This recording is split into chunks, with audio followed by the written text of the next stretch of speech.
नमस्कार साथियों, मैं आज अति महत्वपूर्ण सेशन के साथ आपके सामने पुनः उपस्थित हुआ हूं ताकि आने वाला एग्जाम में आपको अधिक से अधिक मदद मिल सके। तो आने वाला जो भी railway SSC goods guard station master का लोको पायलट का जो वैकेंसी टेक्नीशियन का आ चुका है, आप लोग अभी से ही तत्परतापूर्वक आप लग जाइए ताकि आने वाला एग्ज़ाम जो है आपके लिए सफलता का काम करे और आपका एग्ज़ाम इस प्रकार निकले कि सिलेक्शन हो जाए। तो पहला क्वेश्चन है, किस वर्ष सिक्किम भारत का 22वां राज्य बना था? किस वर्ष सिक्किम जो है भारत का 22वां राज्य बना था? तो 1975 में बना था। कब बना था? कभी कभी क्वेश्चन भी पूछ लेता कि भारत का 22वां राज्य कौन बना था, तो सिक्किम बना था 1975 ईस्वी में बना था। ऑप्शन क्या हो जाएगा? ऑप्शन ए हो जाएगा 1975 ईस्वी में। 15 मई 1975 ईस्वी को राष्ट्रपति के द्वारा जब अध्यादेश पर सिग्नेचर कर दिया गया, उसी समय से भारत का 22वां राज्य सिक्किम बन गया। कब? 1975 ईस्वी में 15 मई 1975 को राष्ट्रपति अध्यादेश पर साइन किया था और उसी समय से जो है ये सिक्किम जो है भारत का 22वां राज्य बन गया। क्लियर? नेक्स्ट क्वेश्चन है, भारतीय अर्थव्यवस्था में कोर सेक्टर क्या है? भारतीय अर्थव्यवस्था में कोर सेक्टर क्या है? तो कोर सेक्टर जो है भारतीय अर्थव्यवस्था में 8 प्रकार के कोर सेक्टर हैं। भारतीय अर्थव्यवस्था में कितने कोर सेक्टर हैं? 8 कोर सेक्टर हैं। सभी कोर सेक्टर का नाम आप लोग जानिए ताकि ऑप्शन एलिमिनेट करने में आपको सहायता हो सके। तो पहला कोयला, दूसरा कच्चा तेल, तीसरा प्राकृतिक गैस, चौथा रिफाइनरी उत्पाद और पांचवा उर्वरक और छठा इस्पात, सातवां सीमेंट और आठवां बिजली है। तो इस तरह से आप समझ गए होंगे।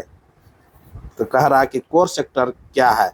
तो कोर सेक्टर जो है अभी जस्ट हम बता रहे थे, इस्पात बताए थे, तो लौह इस्पात हो जाएगा, क्योंकि कोयला, कच्चा तेल, प्राकृतिक गैस, रिफाइनरी उत्पाद, उर्वरक, इस्पात, सीमेंट, बिजली, ये सभी जो है 8 प्रकार के कोर सेक्टर हैं। कितने प्रकार के हैं? 8 प्रकार के कोर सेक्टर है। सभी लिख लीजिएगा आप लोग ताकि ऑप्शन को एलिमिनेट करने में आपको सहायता हो और सही से आप क्वेश्चन को टिक कर सके। आप जो भी वनडे एग्जामिनेशन का तैयारी कर रहे हैं, क्वेश्चन को ध्यानपूर्वक पहले पढ़िएगा, उसके बाद जो है टिक लगाइए ताकि आपका जो है आसान सा सवाल गलत ना हो, क्योंकि आसान सा सवाल गलत हो जाने के कारण से ही आपका एग्जामिनेशन हॉल से मायूसी छा जाता है और एग्जाम खराब हो जाता है दोस्तों।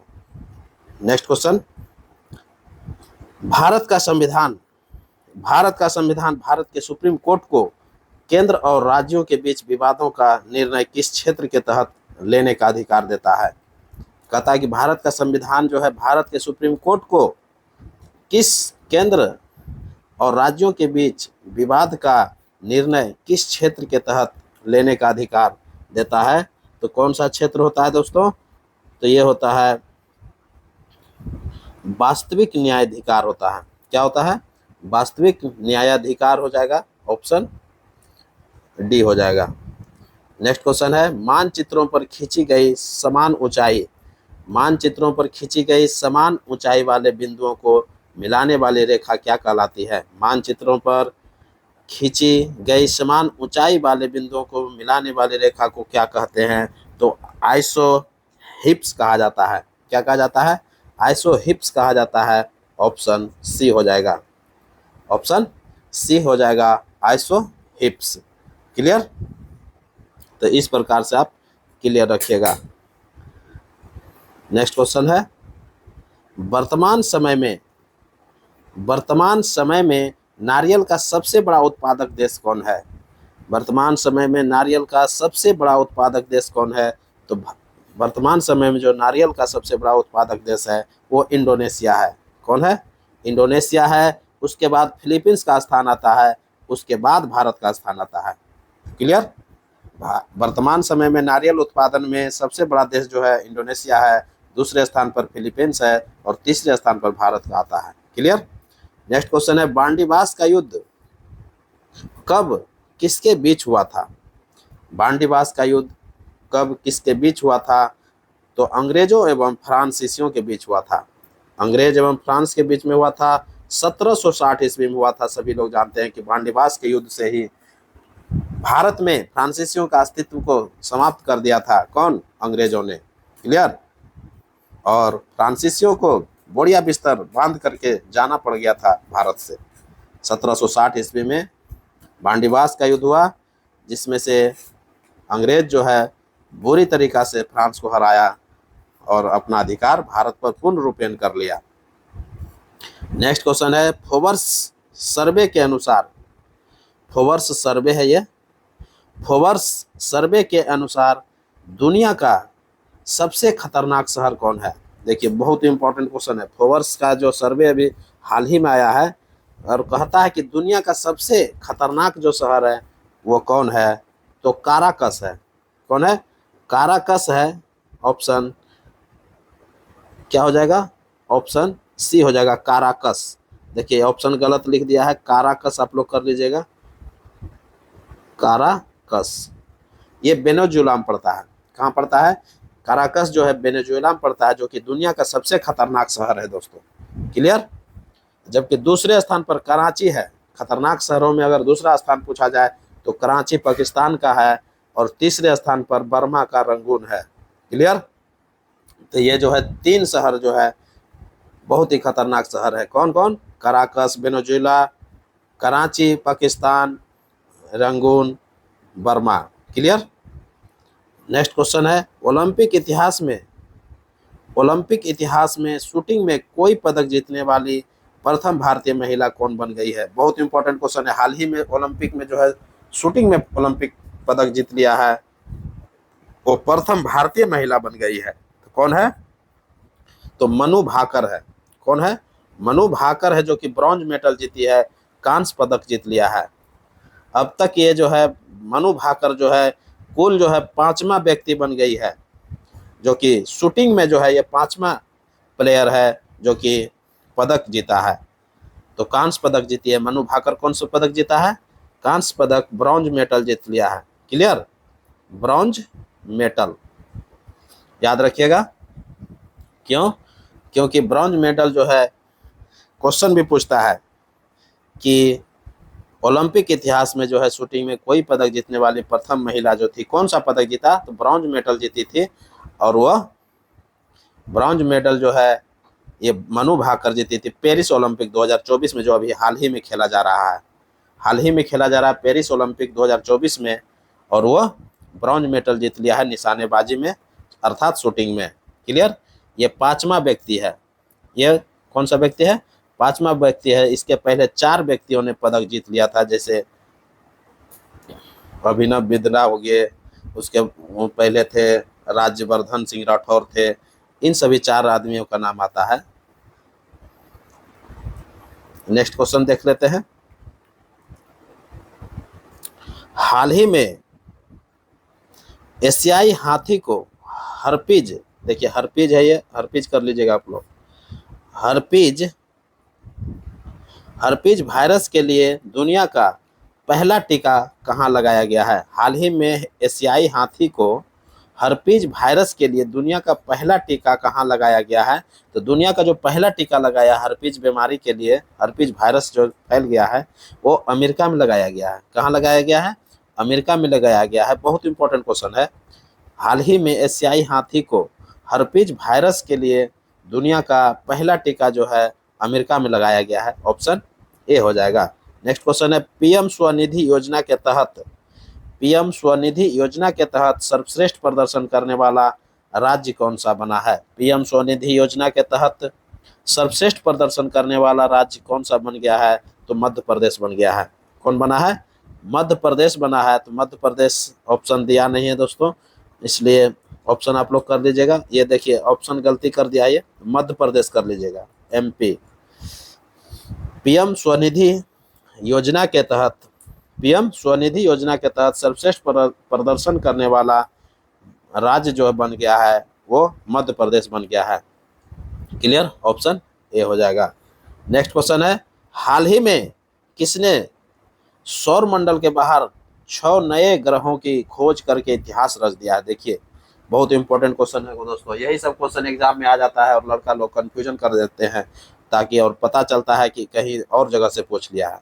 हाल ही में किसने सौर मंडल के बाहर 6 नए ग्रहों की खोज करके इतिहास रच दिया है? तो कौन खोजा है? ये नासा खोजा है दोस्तों, अमेरिका का ये स्पेस एजेंसी है जो कि 6 नए ग्रहों का खोज करके एक नया इतिहास रच दिया है। और ये भी जो नया ग्रह है ये सौर मंडल के बाहर खोजा गया है, ये सौर मंडल के बाहर खोजा गया है, ध्यान में रखिएगा। ऑप्शन डी हो जाएगा नासा। नेक्स्ट क्वेश्चन है, हाल ही में अंतर्राष्ट्रीय समुद्री संगठन ने अंतर्राष्ट्रीय समुद्री संगठन ने लाल सागर में बचाव कार्य के लिए असाधारण बहादुरी पुरस्कार के लिए नामित किया है? असाधारण बहादुरी पुरस्कार के लिए नामित किया है तो अभिलाष रावत को क्या है? अभिलाष रावत को क्या है? बहुत इंपॉर्टेंट है। नेक्स्ट क्वेश्चन है, गुप्त काल में सर्वाधिक महत्वपूर्ण व्यापारिक केंद्र कौन सा था? गुप्त काल में सर्वाधिक महत्वपूर्ण व्यापारिक केंद्र जो था वो उज्जैन था। कौन था? उज्जैन था। ऑप्शन डी हो जाएगा। क्लियर? ये मध्य प्रदेश में पड़ता है उज्जैन। नेक्स्ट क्वेश्चन है, किस जीव का राख सफेद होता है? देखिए रक्त होना चाहिए, यहाँ राख लिख दिया है, आप लोग सही कर लीजिएगा, थोड़ा टाइपिंग करने में मिस्टेक कर दिया है। किस जीव का रक्त कर लीजिएगा आप लोग। किस जीव का रक्त जो है सफेद होता है? तो किस जीव का रक्त सफेद होता है? तो तेलचट्टा का होता है। किसका होता है? तेलचट्टा का हो जाएगा। ऑप्शन सी हो जाएगा। क्योंकि ऑक्सीजन हेतु हेमोग्लोबिन का जो प्रयोग न करने के कारण, ऑक्सीजन हेतु हेमोग्लोबिन का प्रयोग नहीं करता है कौन? तेलचट्टा जो है वो ऑक्सीजन के लिए हीमोग्लोबिन का प्रयोग नहीं करता है। यही कारण है कि तेलचट्टा का खून जो है लाल नहीं बल्कि रंगहीन होता है। क्लियर हो गया होगा? क्योंकि जितने भी जीव जंतु है वो क्या करता है? ऑक्सीजन के लिए हीमोग्लोबिन का इस्तेमाल करता है। यही कारण है कि खून का रंग जो है तो लाल होता है, जबकि तेलचट्टा जो है ऑक्सीजन का इस्तेमाल नहीं करता है हीमोग्लोबिन के लिए, इसीलिए इसका रक्त जो है लाल नहीं बल्कि रंगहीन होता है। क्लियर? नेक्स्ट क्वेश्चन है, ऑपरेशन मर्यादा किस राज्य पुलिस के द्वारा शुरू किया गया है? ऑपरेशन मर्यादा किस राज्य पुलिस के द्वारा शुरू किया गया है? तो उत्तराखंड के द्वारा शुरू किया गया है। ऑप्शन ए हो जाएगा। केदारनाथ यात्रा को सुचारू रूप से संचालन के लिए, केदारनाथ यात्रा पर जब जो लोग जाते हैं उसको सुचारू रूप से संचालन के लिए ऑपरेशन मर्यादा चलाया गया है। किसके द्वारा? तो उत्तराखंड पुलिस के द्वारा। क्लियर? ऑपरेशन मर्यादा का संबंध उत्तराखंड पुलिस के द्वारा है और केदारनाथ में जो भक्तगण जाते हैं सुचारू रूप से उसका संचालन करने के लिए ऑपरेशन मर्यादा चलाया गया है। क्लियर? नेक्स्ट क्वेश्चन है, भारत की स्वतंत्रता के समय अंग्रेजी महाराज कौन थे? भारत की स्वतंत्रता के समय अंग्रेजी जो महाराज थे वो जॉर्ज 6 थे। कौन थे? जॉर्ज 6 थे। ऑप्शन क्या हो जाएगा? जॉर्ज 6 ऑप्शन नहीं है दोस्तों, इसलिए नन ऑफ दीज हो जाएगा। उपरोक्त में से कोई नहीं हो जाएगा, नन ऑफ दीज। जॉर्ज 6 लिख लीजिएगा answer, George 6। Clear?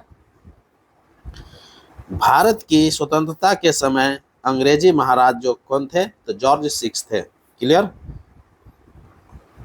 Next question है, हाल ही में अंतर्राष्ट्रीय क्रिकेट के इतिहास में टाइम आउट होने वाले दुनिया के पहले क्रिकेटर बन गए हैं। देखिए बहुत इंपॉर्टेंट क्वेश्चन है।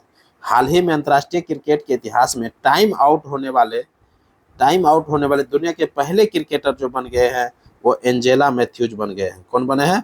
एंजेलो मैथ्यूज बने हैं। ऑप्शन क्या हो जाएगा? ऑप्शन बी हो जाएगा। ये श्रीलंका के प्लेयर है। नेक्स्ट क्वेश्चन है, 1935 अधिनियम के उपरांत 1937 ईस्वी में हुए चुनाव में गठित कांग्रेसी मंत्रिमंडल का कार्यकाल क्या रहा था? 1935 का जो अधिनियम बना था उसके उपरांत जो है 1937 में चुनाव हुआ था, आम चुनाव हुआ, तो उसमें जो कांग्रेसी मंत्रिमंडल का जो गठन हुआ था कहता है कितने महीने तक चला था? तो 28 माह तक चला था। ये कितने माह तक चला था?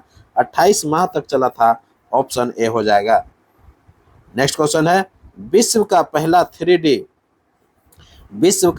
3D प्रिंटेड हिंदू मंदिर किस राज्य में बनाया जा रहा है? बहुत इंपॉर्टेंट क्वेश्चन है।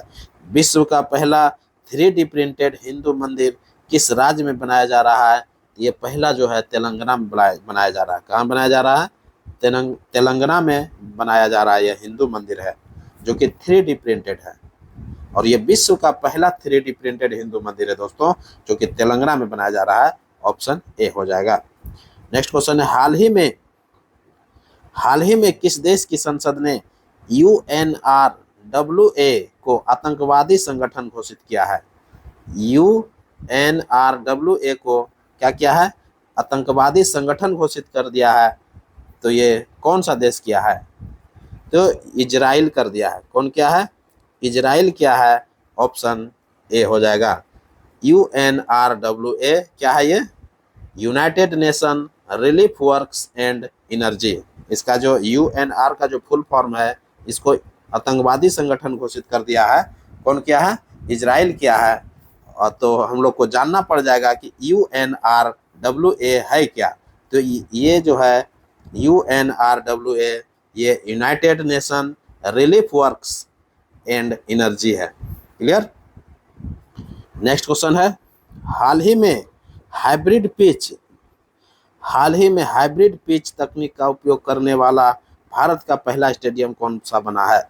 हाल ही में हाइब्रिड पिच तकनीक का उपयोग करने वाला भारत का पहला स्टेडियम कौन बन गया है? बहुत इंपॉर्टेंट क्वेश्चन है दोस्तों। ये धर्मशाला स्टेडियम बन गया है। कौन बना है?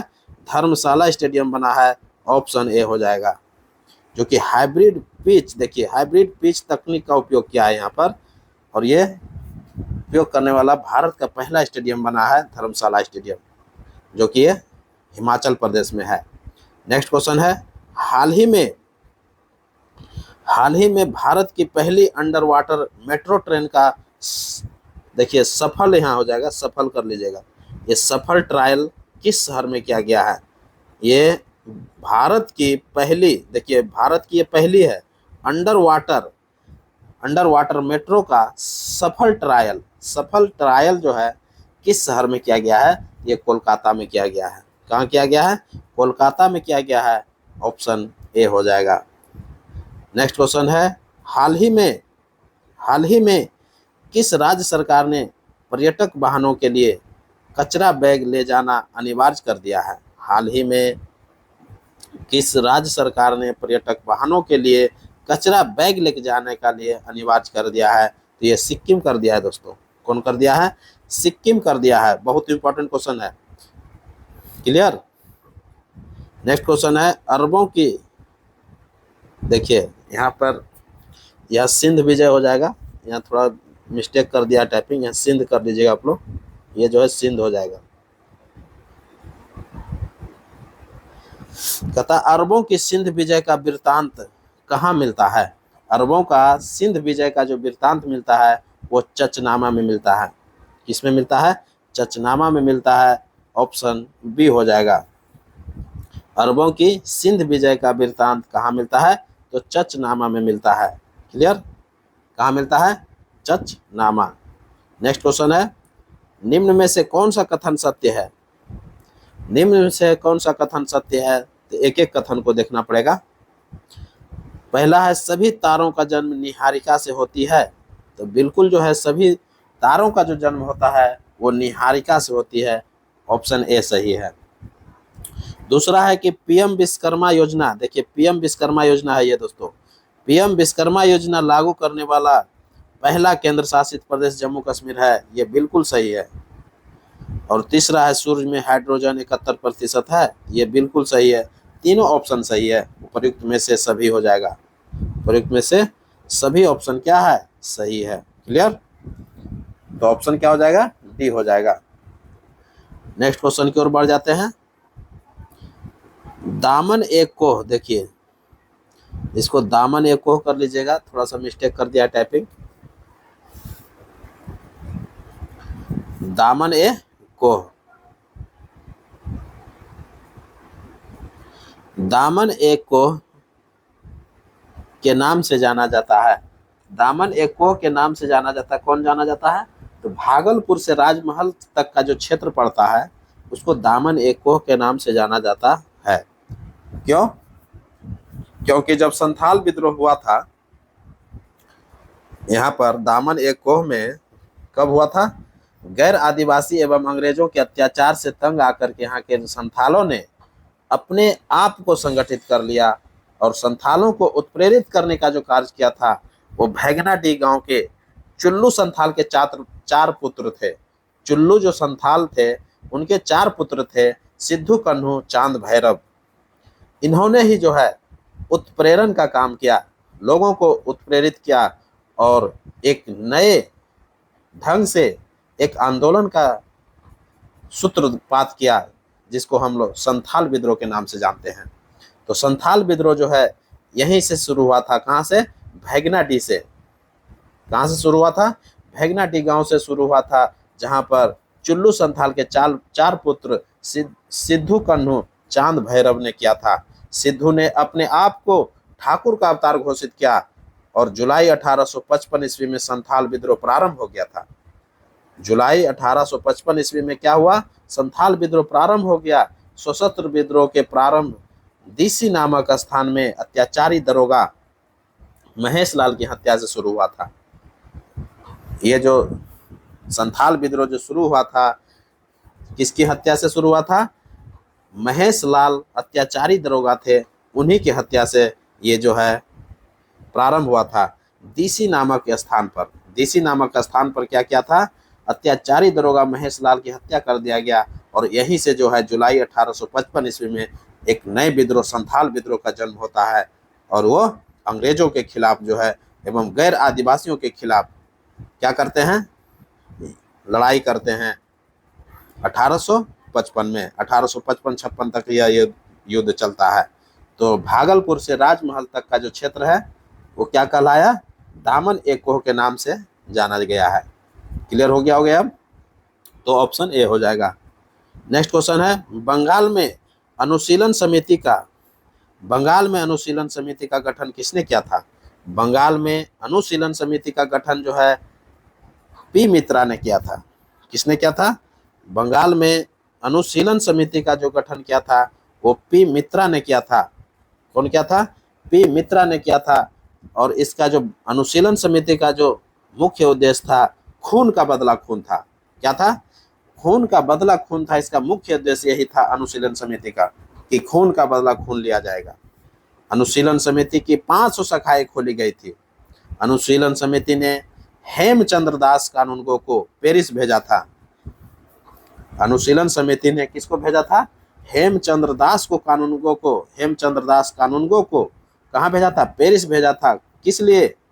बम बनाने के लिए, सीखने के लिए भेजा था। जिसने रूसी क्रांतिकारी निकोलस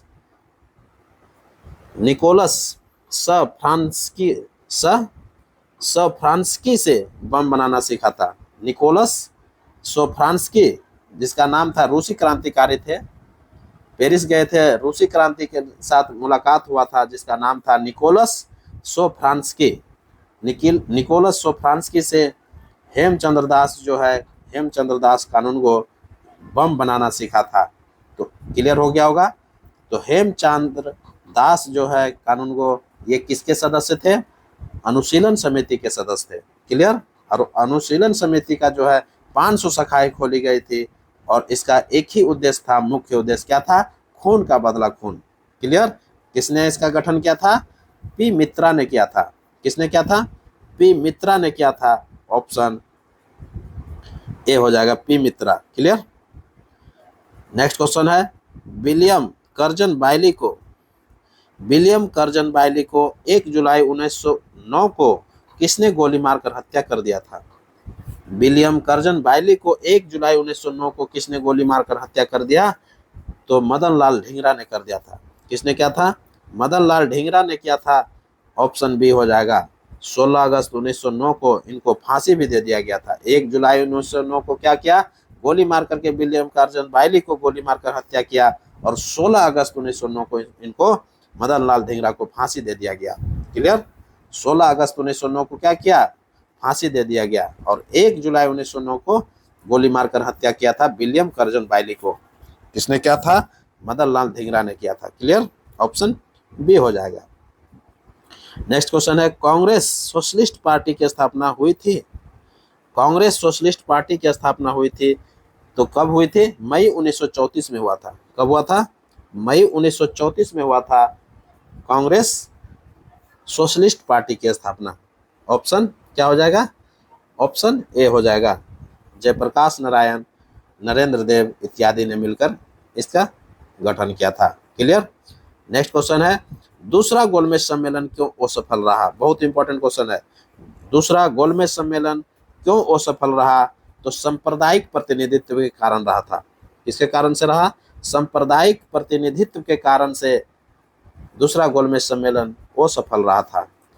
और प्रथम गोलमेज सम्मेलन, द्वितीय गोलमेज सम्मेलन और तृतीय गोलमेज सम्मेलन, प्रथम 1930 में हुआ, द्वितीय 1931 में हुआ और तृतीय जो है 1932 में हुआ। ये 3 गो गोलमेज सम्मेलन हुआ था और तीनों गोलमेज सम्मेलन जो हुआ लंदन में हुआ था। तीनों गोलमेज सम्मेलन कहाँ हुआ? लंदन में हुआ। और दूसरे गोलमेज सम्मेलन में जो है कांग्रेस भाग लिए थे, जबकि पहला और तीसरा में भाग नहीं लिया था। दूसरे गोलमेज सम्मेलन में कांग्रेस की तरफ से गांधी जी भाग लिए थे और यही कहता है कि दूसरा गोलमेज सम्मेलन जो जब गांधी जी भाग लिए थे, यही सांप्रदायिक प्रतिनिधित्व के कारण यह जो गोलमेज सम्मेलन हुआ था वो सफल हो गया था। क्लियर? तो ऑप्शन क्या हो जाएगा? ए हो जाएगा। नेक्स्ट क्वेश्चन की ओर बढ़ते हैं। सुभाष चंद्र बोस ने 21 अक्टूबर 1943 को कहाँ स्वतंत्र भारत की अस्थायी सरकार का गठन किया था, जिसका जर्मनी एवं जापान ने समर्थन किया? कहता सुभाष चंद्र बोस ने 21 अक्टूबर 1943 ईस्वी को कहाँ स्वतंत्र भारत की अस्थायी सरकार का गठन किया था, जिसका जर्मनी एवं जापान ने समर्थन किया था? तो सिंगापुर में किया था दोस्तों।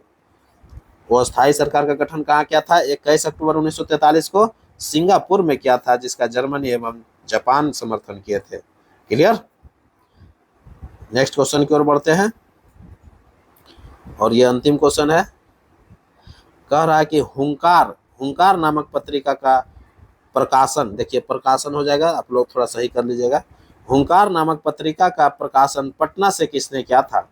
हुंकार नामक पत्रिका का प्रकाशन पटना से किसने किया था? तो स्वामी सहजानंद सरस्वती ने किया था।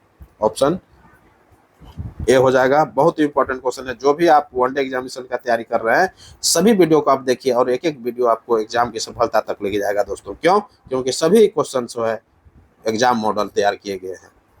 तो इसी के साथ अब इजाजत दीजिए। मैं पुनः एक नए वीडियो के साथ आपके सामने उपस्थित होऊंगा। तब तक के पढ़िए। नमस्कार, जय हिंद।